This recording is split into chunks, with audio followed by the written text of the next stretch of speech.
Federasi Serikat Buruh Demokrasi Kabupaten Manggarai Barat gelar demonstrasi di kantor Bupati Manggarai Barat, Kejaksaan Negeri Labuan Bajo, Polres Manggarai Barat dan kantor DPRD Manggarai Barat pada Senin, 10 Januari 2022.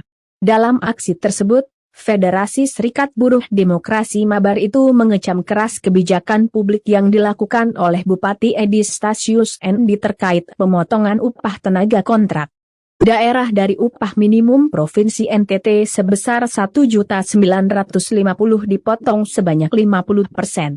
Federasi Buruh menilai bahwa kebijakan tersebut menyakiti TKD secara ekonomi, martabat kemanusiaan dan harga diri karena upah Rp900.000 per bulan hidup di Kota Labuan Bajo, Kabupaten Manggarai Barat tidak cukup memenuhi kebutuhan ekonomi tenaga kontrak daerah. Tercatat bahwa 3.000 TKD menjadi korban pemotongan upah tersebut, dengan nominal kurang lebih Rp10.800.000.000.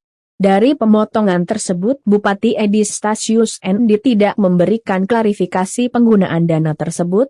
Pertanyaan Federasi Buruh kemana uang-uang tersebut digunakan pemerintah. Bersama itu pula DPRD Kabupaten Manggarai Barat menyetujui pemotongan upah TKD 50% tanpa ada kajian kelayakan ekonomi bagi TKD. Bagi Federasi Buruh itu merupakan kejahatan politik atau abuse of power yang dilakukan oleh DPRD dan Bupati Edi Endi. Kemudian daripada itu Federasi Serikat Buruh Demokrasi Kabupaten Manggarai Barat menilai bahwa efisiensi anggaran keuangan daerah dan refocusing anggaran untuk penanggulangan COVID-19 di Kabupaten Manggarai Barat adalah alasan yang tidak tepat dan Federasi menilai bahwa hal tersebut cacat prosedural karena menyalahi Perda APBD tahun 2020 yang sudah ditetapkan bersama DPRD.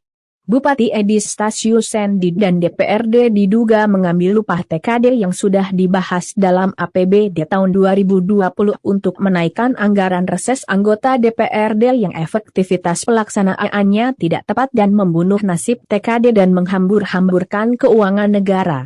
Di lain sisi dalam pantauan Federasi Buruh ada banyak proyek APBD yang berjalan baik proyek fisik, proyek pemberdayaan masyarakat maupun kunjungan kerja pemerintah daerah yang menciptakan ironi dan ketidakadilan bagi TKD, karena mereka lebih mementingkan proyek-proyek fisik dan non-fisik daripada mengutamakan upah TKD yang merupakan sumber hajat hidup TKD.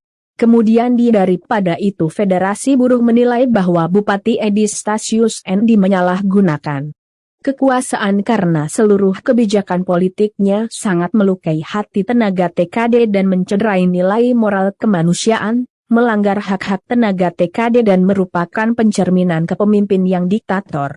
Baru-baru ini dengan keganasan dan keangkuhannya Bupati Edi Stasius Endi mengeluarkan surat bernomor BKPPD 870/536-CY-2021 yang isinya adalah melarang kepala organisasi perangkat daerah mempekerjakan TKD sebelum adanya surat keputusan pengangkatan kembali dari Bupati Manggarai Barat. Surat tersebut adalah kebijakan baru Bupati Edi Stasius Endi untuk memberhentikan ratusan TKD dari berbagai instansi pemerintahan seperti TKD dari Dinas Pendidikan, TKD tenaga medis, TKD yang bekerja pada instansi pemerintahan, dan lain-lain.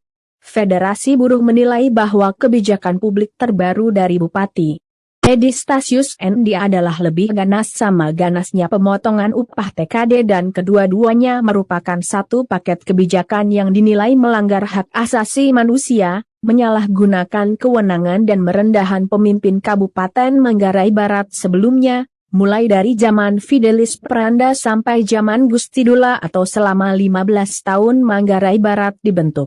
Bukan hanya itu Federasi Buruh menilai bahwa kebijakan publik Bupati Mabar mencederai moral publik, rasa kemanusiaan, dan dinilai suatu bentuk pembunuhan rasa keadilan di tengah masyarakat Manggarai Barat yang selama ini cinta perdamaian, toleran dan menjunjung tinggi martabat kemanusiaan dan budaya. Dari fakta kebijakan publik yang dibuat Bupati Edi Stasius Endi bersama pemerintahannya, Federasi Buruh menuntut 1. Mendesak Mendagri melakukan evaluasi terhadap kinerja Bupati Manggarai Barat dan DPRD Manggarai Barat. 2. Mendesak Kapolri, Kejaksaan dan KPK menelusuri aliran dana hasil pemotongan upah TKD Manggarai Barat yang dilakukan Bupati Edi Stasius ND. 3.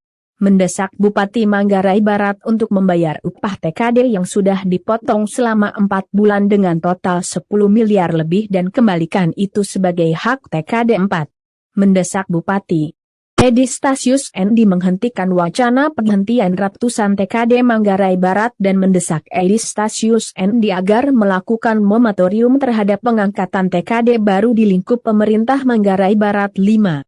Mendesak DPRD Manggarai Barat untuk melakukan interpelasi kepada Bupati Edi. Tentu kami sebagai lembaga DPRD, perwakilan mandat rakyat, dalam sebuah konsep dan tataran kelembagaan regulasi, DPRD senantiasa membuka diri dan bersikap demokratis dan dialogis dalam menghadapi rakyatnya. Karena itu pada kesempatan yang berbahagia ini kami menyampaikan terima kasih atas kedatangan seluruh perwakilan yang hendak menyampaikan aspirasinya di lembaga yang terhormat. Pada prinsipnya lembaganya menerima keterbukaan hati untuk menerima kedatangan teman-teman, dan kami pun siap untuk menerima dokumen pernyataan sikap dari lembaga yang terhormat ini, agar kami di lembaga yang terhormat ini juga senantiasa menggaji dan melihat lebih dalam, agar kami tidak masuk dalam percobaan agar keluar dari regulasi. Karena itu pemahaman dan sikap yang Bapak-Bapak sampaikan, berapa banyak regulasi tadi, tentu kami juga mempelajari regulasi itu sesuai dengan kedudukan dan peran kami di lembaga yang terhormat ini. Karena itu dengan lapang dada atas nama pimpinan dan segenap anggota DPRD yang hadir, kami siap menerima dokumen apa saja yang mau diserahkan untuk kami pelajari lebih dalam, agar di mana sisi kelemahan kami dari aspek pengambilan keputusan dalam kebijakan yang akan dilakukan selama ini. Karena itu kepada teman-teman kami persilakan untuk menyerahkan dokumen. Untuk kemarin maka dokumen itu akan kami pelajari dan kami jamin akan kami memberikan jawaban tertulis, bahkan juga beberapa hal terkait dengan masukan akan bersifat rekomendasi kepada pemerintah, dan kami akan terbuka.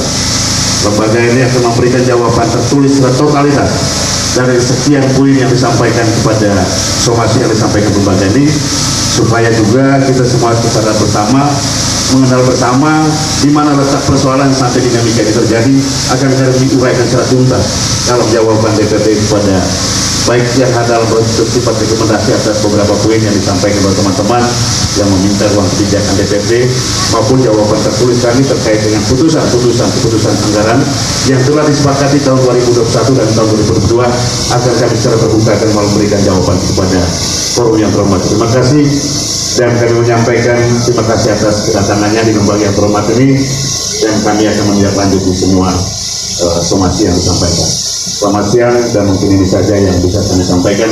Mohon maaf atas kekurangan kami di tempat ini. Terima kasih. Kebijakan Bapak Bupati Edi ini bagi kita tidak sesuai dengan undang-undang. Itu inkonstitusional. Kami tekankan pada undang-undang buruh. Undang-undang buruh itu, ya kan? Kita kan bahwa TKD itu setelah dia 1 tahun bekerja, dia harus kontrak permanen. Karena kalau dia tidak kontrak permanen, dia rentan dipolitisasi. Pergantian pemimpin, pergantian TKD itu terus. Lalu siapa yang akan menjamin mereka punya hak-hak buruh kalau pergantian pemimpin, pergantian TKD? Oleh karena itu, kita minta supaya mereka ini menjadi karyawan tetap semua. Apakah itu TKD namanya, T3 atau apa namanya, yang 30 orang ini harus diselamatkan. Beri ya, 3.000-an orang ini harus diselamatkan, baik jaminan sosial ketenaga kerjaan, jaminan pensiunnya, jaminan hari tuanya, dan kalau misalnya ada kekosongan ruang hukum, karena itulah gunanya lembaga DPR dan bupati, ya, menciptakan produk regulasi. Jangan gonta-ganti orang baru, begitu nanti pemimpin baru nanti gonta-ganti lagi. Nah, kasihan kan TKD. Selama ini mereka jaminkan mereka punya SK di koperasi untuk kredit sana kredit sini, untuk sekolah anak, biaya kebutuhan pokok, biaya kos, biaya minyak demoli dan lain sebagainya. Pada saat ini nasib mereka tidak tentu lagi. Lalu ketika mereka diterlantarkan oleh pemerintah, siapa yang menjamin nasib mereka? Nah, banyak perdebatan di media sosial, terjadi kekosongan hukum. Seperti media sosial WhatsApp, kita debat dengan apa, terjadi kekosongan hukum. Oleh karena itu, langkah-langkah litigasi juga kami akan lakukan sampai ke Jakarta. Nah, kami minta jawaban dari somasi kami yang kami sampaikan kepada Bupati dan DPR, agar somasi itu akan kami tembuskan ke Jakarta. Baik kepada DPP Serikat Buruh, kepada Kementerian Dalam Negeri, dan seluruh kementerian lembaga terkait dengan ketenaga kerjaan. Karena bagi kami, bagi Federasi Buruh, TKD inilah buruh, bukan elit, bukan ASN, bukan pejabat vertikal, tapi mereka itu adalah nomeder. Mereka masuk melalui pintu apa? Pintu depan, pintu belakang, pintu samping. Tetapi begitu mereka sudah menjadi mengabdi kepada bangsa negara dengan tugas-tugas administrasi, tugas-tugas fungsional, baik guru, tenaga medis, pekerja apapun di birokrasi, mereka sudah mengabdi kepada negara dan hak-hak mereka harus dilindungi oleh negara. Dan ironis kalau misalnya negara atau pemerintah daerah dalam hal ini melakukan pemecatan terhadap mereka atau pemberhentian, lalu kemudian nanti masuk lagi orang baru, kebenaran apa yang terjadi di situ? Nah, itu kan mengorbankan nasib orang, ya kan? Oleh kekuasaan. Oleh karena itu kami melihat kalau itu yang terjadi itu kejahatan kekuasaan. Kami buat tidak ribut ini daerah. Federasi Buruh buat tidak ribut di daerah. Dan rentan nanti masalah itu akan berlapis, bertubi-tubi. Setelah ini besok demo, besok lagi demo lagi. Begitu. Dan ingat, ini kota super premium, kota pariwisata. Jaga harga diri dari kota pariwisata. Jangan karena pemimpin harga diri kota super premium ini tidak bagus. Cari cara, pejabat daerah itu cari uang. Itu, udah latih itu apa itu TKD itu untuk mereka kerja profesional. Kalau mereka belum profesional, tingkatkan skillnya. Misalnya, yang belum bisa bawa mobil, ya ada kan BLK di sini, Balai Latihan Ketenaga Kerjaan. Latih mereka, tingkatkan skill, dan berdayakan mereka sampai di usia pensiun. Dan penuhi fasilitas-fasilitas sosial, seperti kartu jam sostek, sudah itu fasilitas jaminan pensiun, jaminan hari tua, dan jaminan-jaminan kecelakaan kerja lainnya yang merupakan tanggung jawab dari pemerintah daerah. Kalau belum ada ruang regulasinya, ciptakan instrumen regulasinya melalui perda atau peraturan bupati. Jangan justru mengorbankan TKD yang selama ini sudah mengabdi kepada bangsa, negara, dan tanah air, khususnya daerah Kabupaten Manggarai Barat, yang dimana jumlahnya kurang lebih 3.000 orang. Kemudian hal yang lain bahwa kembalikan upah TKD 10 miliar 800 juta itu yang sudah dipotong selama 4 bulan. Karena itu hak TKD, hak buruh. Begitu. Kalau tidak dikembalikan, itu berarti bahwa ada indikasi pencucian uang. Uang mereka pakai, uang 10 miliar 800 juta itu dialir ke DPR, dialir ke kantor bupati dengan skema yang tidak jelas, dihambur-hamburkan begitu. Nah, supaya tidak ada persepsi seperti itu dari masyarakat, kembalikan uang itu. Karena untuk refocusing dana COVID, itu ada dana APBN yang digelontorkan melalui tim gugus tugas COVID-19. Ya, saya pikir itu dari penjelasan dari kami Federasi Buruh. Kami datang hari ini menuntut satu, TKD tetap dikerjakan. Dan mereka harus dikasih kontrak permanen. Gitu. Dan jaminan-jaminan sosial lainnya harus dipenuhi oleh pemerintah. Dan yang kemudian adalah ketika misalnya tuntutan kami ini maka kami demo lagi besok. Demo lagi besok, demo lagi lusa, karena kami akan lihat perkembangannya. Karena demo ini sampai 3 hari. Hari ini, besok, dan lusa. Besok tidak ada perkembangan, lusa kami lapis lagi. Dan kami akan hadirkan massa dari kampung. Hadirkan massa dari kampung. Ini bukan terkait TKD, tapi ini moral publik. Moral publik yang diperjuangkan oleh Federasi Buruh DTC Manggarai Barat. Saya pikir itu penjelasan dari kami. Terima kasih.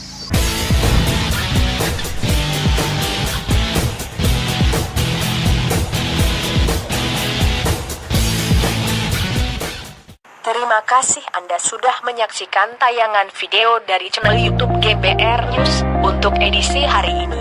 Saya berharap Anda dapat menekan tombol subscribe di channel YouTube ini agar Anda selalu mendapatkan notifikasi informasi dan berita menarik lainnya di channel YouTube GBR News. Salam.